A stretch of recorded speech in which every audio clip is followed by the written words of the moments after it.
गोजोननि नोगोर क'क्राझार अदेबानि बिटिसिनि सदर थावनियाव थानाय ग्रीनफिल्डआव दिनै बिजेपिनि गिदिरथार सुबुं गौमा जालाङो। बिजेपिनि बे सुबुं गौमायाव आसामनि केबिनेट मन्त्रि फारियै पियुष हाजरिका, जयन्त मल्ल बरुवा, बिटिसिनि गाहाय मावफुं सोद्रोमा प्रमद बर', एमएलए लरेन्स इस्लारि, सुरेन फुकन, बिजय मालाकार, बिटिसिनि इएम फारियै रेवरेवा नार्जिहारि, रनेन्द्र नार्जारि, धर्मनारायण दास, अरुप कुमार दे, एमसिएलए फारियै सजल सिंह, राजीव कुमार ब्रह्म, इउपिपिएलनि गाहाय नेहाथारि राजु नार्जारि आरो गुबुन गुबुन माखासे दैदेनगिरिफोरा बाहागो लादोंमोन।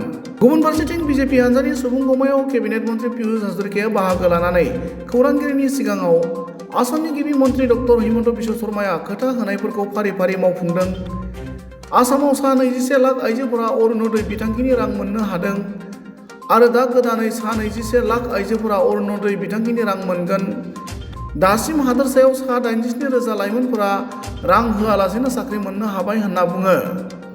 बेजों लोगोसे फैगौ लकसभा बिसायख'थियाव बिजेपि हान्जाया मोन 12 मासियाव देरहागोना रोखा होननानैबो ओरैबायदि बुंबावो।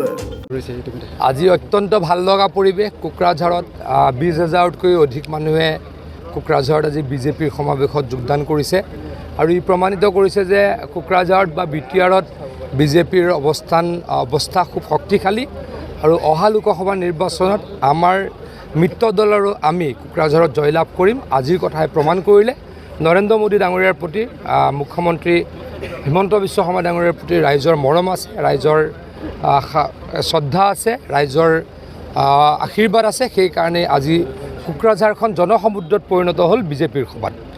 ইতিমধ্যে কোকৰাঝাৰৰ জিলা ত্যাগ কৰি আছে কেইজনমান নেতাই। লাভ নাই। আজি যি আপোনালোকে দেখিছে হাজাৰ হাজাৰ মানুহ কোকৰাঝাৰত আগতে এনেকুৱা দেখিছিল নেকি? এজন দুজন ব্যক্তিয়ে যদি বিজেপি ত্যাগ কৰে বিজেপি দল শক্তিহীন নহয়। আজিতো আপোনালোকে আমাতকৈ ভালকৈ জানে কোকৰাঝাৰত মই মুখ্যমন্ত্ৰী ডাঙৰীয়াৰ কথা নকওঁ, আমাৰ লেভেলৰ মিটিং জয়ন্ত মল্ল বৰুৱা ডাঙৰীয়া আৰু মই উপস্থিত থকা মিটিঙত এনেকুৱা মিটিঙত 20,000 মানুহ আশা কৰিব পাৰি নেকি? 20,000তকৈ অধিক মানুহ হৈছে। গতিকে কোনোবা এজন দুজন আইৰাম গয়াৰাম আছে, তেওঁলোক ক'ত গৈছে আমাৰ চিন্তা নাই। আমাৰ দলৰ কাৰ্যকৰ্তাসকল খুব ষ্ট্ৰং হৈ আছে, দৃঢ় হৈ আছে। আমি ভালদৰে অসমৰ ৰাইজক সেৱা কৰিছোঁ, শ্ৰদ্ধাৰে কাম কৰিছোঁ, ডেভেলপমেণ্টৰ কাম কৰিছোঁ। গতিকে সকলোতে বিটিআৰে হওক, পাহাৰত হওক, আমাৰ ভৈয়ামত হওক, সকলোতে ৰাইজে বিজেপি দলক আশীৰ্বাদ কৰিবলৈকে ওলাই আহিছে আৰু আজি এই কথা প্ৰমাণ কৰিছে। গতিকে কোনোবা এজন দুজন আইৰাম গয়াৰাম কৰিবলৈ গৈছে, আমাৰ কোনো মতলব নাই। আমাৰ সংগঠন আৰু শক্তিশালী হৈছে, আৰু শক্তিশালী হ'ব আৰু আমাৰ মিত্ৰ শক্তিয়ে অহা লোকসভা নিৰ্বাচনত কোকৰাঝাৰৰ পৰা জয়লাভ কৰিব। নাভাবোঁ। মই এইকেইদিন বিটিচিত ঘূৰিয়ে ফুৰিছোঁ।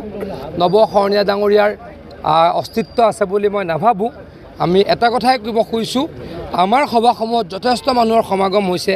সেই লাগিলে ভেৰগাঁৱেই হওক, সেই লাগিলে তামোলপুৰেই হওক, মাজবাটেই হওক, মচলপুৰেই হওক, কোকৰাঝাৰেই হওক বা শ্ৰীৰামপুৰেই হওক, আমাৰ জনসভাত মানুহেই মানুহ। ইয়ে প্ৰমাণ কৰিছে যে বিজেপিৰ প্ৰতি, ইউপিপিএলৰ প্ৰতি ৰাইজৰ আস্থা আছে, মৰম আছে। সেইকাৰণে মানুহ আগবাঢ়ি আহিছে। কোনে ক'ত কি কাম কৰিছে আমাৰ মতলব নাই। BPFে কি কৰিছে, নৱশৰণীয়া ডাঙৰীয়াই কি কৰিছে, মতলব নাই। আমাৰ লক্ষ্য স্থিৰ। আমি বিটিআৰৰ 2টা সমষ্টিতে জয়লাভ কৰিম আৰু আমি ভালদৰে জয়লাভ কৰিম। দেখি আছে আপোনালোকে, মানুহবিলাক ধৰি আছে। আমি এই শক্তিশালী ব্যৱস্থা গ্ৰহণ কৰিছোঁ। সিহঁতকেইটা আকৌ ৰৈ আছে।